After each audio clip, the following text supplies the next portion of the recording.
Salut, c'est Marie de Just French It. Now today we are going to talk about teachers. I know that I have some teachers following me and following this podcast, and I'm sure that agree with me on this one. But if you have something to add, you can go on YouTube and leave me a comment. Okay, so if you started your French learning in a classroom, you might be thinking, oh, hell no, I do not want to take a teacher again. And I understand you don't want to go back to this. It was ineffective, you didn't like it, you were actually maybe inventing ways to get away with your French exams. Am I right? And this, you know it because you've experienced it. Classroom stuff is just not working for you. Or the way you had your French classes were not working for you. Because I mean, after a few years of French at school, what are you actually capable to say in French? My point exactly. Okay, so that's totally and perfectly acceptable opinion. But let's take a look at this in another way. Because if you are following me since a while, you know that I often recommend you to hire a tutor or a teacher. And your hell no reaction is denying you something. And I understand that your experience has not been glorious. But before I carry on with this, and while you are listening to this, there's a link for you in the description of the podcast. It's going to help you take your French to the next level, to stop feeling so overwhelmed about everything, and to actually start speaking French pretty naturally. So do this while you are listening to this. So here's a fact. Having a teacher is the only way to get input and output and trustworthy feedback at the same time. What's all of that? Big words. Well, input. So input is the first word. Input is like putting information in your brain. So think about learning about French grammar, learning new words, learning ways to pronounce, learning about the theory of French.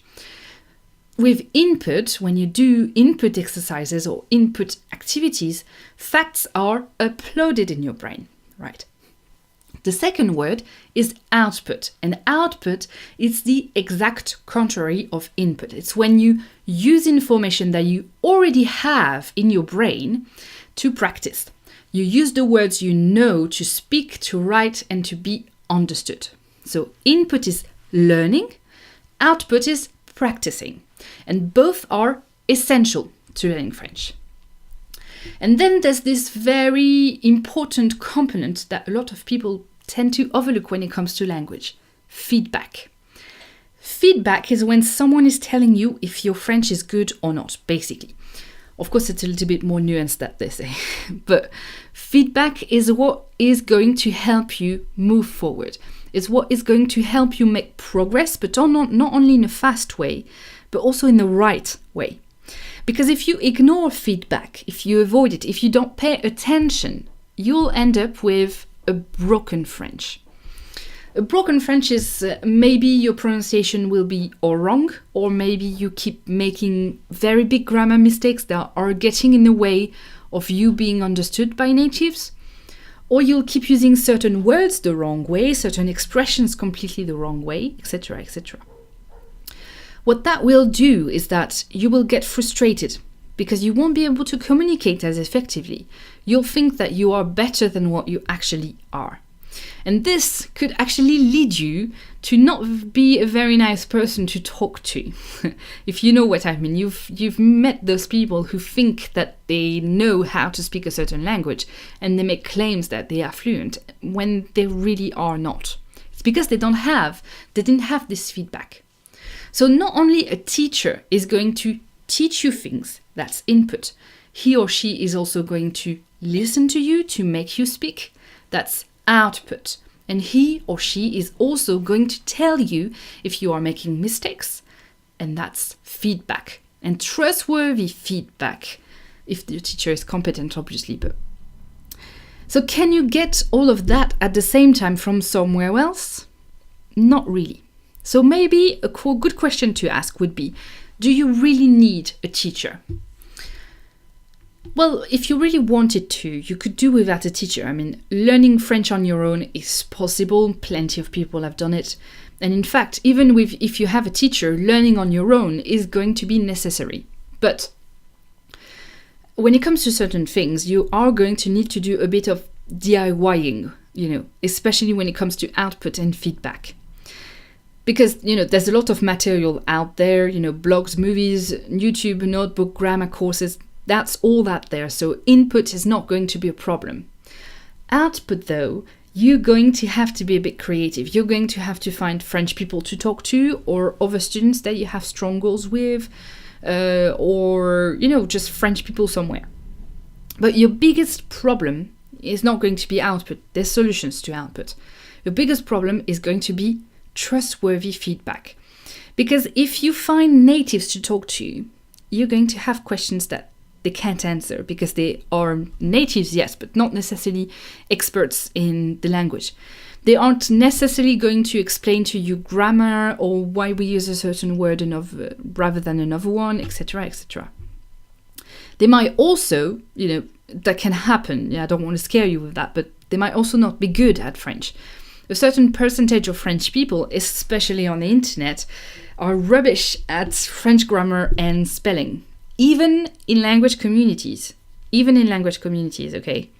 And I've seen some French learners pick up awful phonetic French spellings. And believe me, if you want to be understood, that's not the spelling that you should use. I know it sounds simpler. I know a lot of people are using it, but it's not the spelling that is going to make you understood. It is not a good, effective way to communicate. So, taking a teacher could do all that for you, could do input, output, and feedback. But it's going to do more than that, actually. You're going to get motivation out of a teacher. Is or she is probably going to help you to desire your goals, to desire speaking French. They're going to give you drive. They're going to, get to your goals faster. They're also going to bring you personalized solutions to your problem. And most importantly, structure. However, and this is important for you to know and to understand, a teacher is not a universal solution to your language problems. It's a good tool to have. It's a very complete tool to have. And yes, it's a person, and yes, I'm calling it a tool because for you, it is a tool to language learning. But that's very important for you to realize, because I see a lot of students coming to me like this and speaking with other teachers. Seems to be a very recurrent thing. Teachers are not going to do the work for you. Teachers are not going to do the work for you. It sounds very silly when I say it like that, but how many times have I had great sessions with students, people who are apparently motivated, and then the session after, because they didn't work more during the week, they had completely forgotten it all. So we do more or less the same session every week. I have to say the same things over and over again. And so obviously after a few sessions, you start to be tired of me repeating the same things. Even if I try to find other ways to put it in your brain. And also me, I'm getting tired as well, because I feel like what I'm doing is not useful. So I'm feeling useless. And I'm feeling that my work is not affecting you. So it's kind of, demotivating for me as well. When that happens, if the student keeps not working between sessions, then there's no point going on about it. The teacher or the student is going to say, okay, we're stopping this. There's no point at this. Either the student is going to say, I don't have any results to, keep paying you, or the teacher is going to say, I don't want to keep working with you because you are not working. And that wouldn't be ideal, right?